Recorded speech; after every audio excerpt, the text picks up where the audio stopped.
Good evening, everyone. My name is Danielle Morgan, and my favorite brain part is the amygdala. So affectionately known as our emotional structure, the amygdala is a collection of nuclei located within our medial temporal lobe. It is a paired structure, so the amygdala is located in each hemisphere of the brain. As you can see at the base of our hippocampus, the amygdala is located right there at the tips. So the purpose of the amygdala is to allow for us to react to a potentially threatening situation. Here's a picture of a spider. Many people are afraid of spiders, so they would register that as a threat. The stimulus would then be sent to the thalamus, and the thalamus would send the stimulus directly, or the signal directly, to the amygdala, where the amygdala will send the signal to the hypothalamus to initiate the fight or flight. This is important when you need to react to a threatening situation quickly.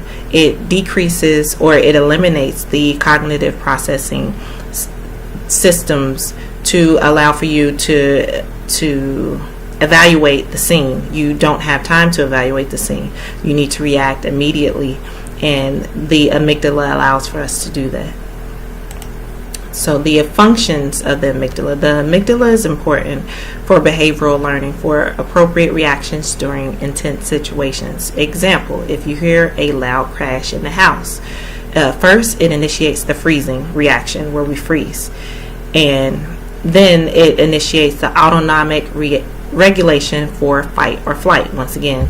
So if there is a loud crash, you would freeze. You would then be prepared to fight the intruder or flee to safety to call for help. The amygdala assists with memory consolidation. I know many of us have talked about flashbulb memories, 9/11 being one of the most prevalent ones of our generation. And the amygdala is what assists with that consolidation.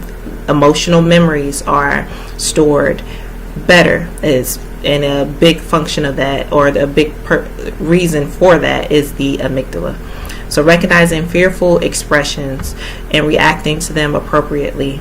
The amygdala allows for us to register fearful expressions on people's face, and allows for us to react to those fearful expressions and prepare for whatever that person is afraid of, and we need to be prepared for it and react appropriately.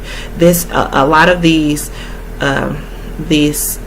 way of thinking, it goes back to the evolutionary type of responses that allow for us to continue to survive and react from our neighboring people, and know that if they're experiencing something, then we should be worried about whatever they're experiencing.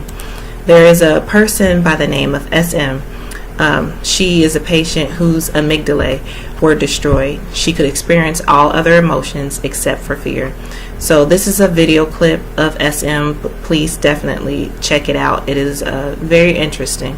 And the neuroscientists on this video discuss how SM, amongst other things, she went through, the neuroscientist that was evaluating her, they took her to many places to try to initiate a fear response, and they were not able to. One being where they took her to a pet store. She reported being terribly afraid of snakes, and she ended up wrapping the snake around her, allowing the snake to go around her face, and things that normal people who are afraid of snakes would not allow the snake to do.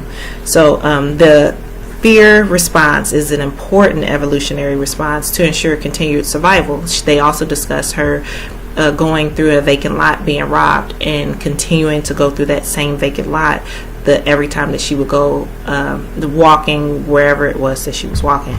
And that is of concern when you are in evolutionary purposes, or even in normal life. You would not continue to go through the same unsafe situation, because the same unsafe thing could happen to you each time that you went there, so you would avoid that. Another dysfunction of the amygdala is when the amygdala calcifies, and this disease is Urbach-Wiethe I'm not sure if I said that right, but it happens following the calcification of the amygdala. So the amygdala isn't able to send the signals out, and the person is not able to react to their fearful response is not active.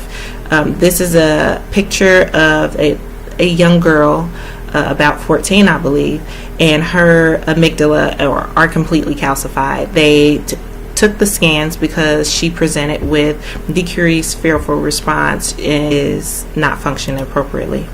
So new research on the amygdala, the possible treatment for PTSD. Some victims are paralyzed by their fears and unable to participate in normal activities of daily living. So hopefully scientists are hoping that the treatment will consist of decreasing the activation of the amygdala, which would reduce the symptoms of PTSD. And like I said, with the flashback memory, sometimes those are good, sometimes those are bad.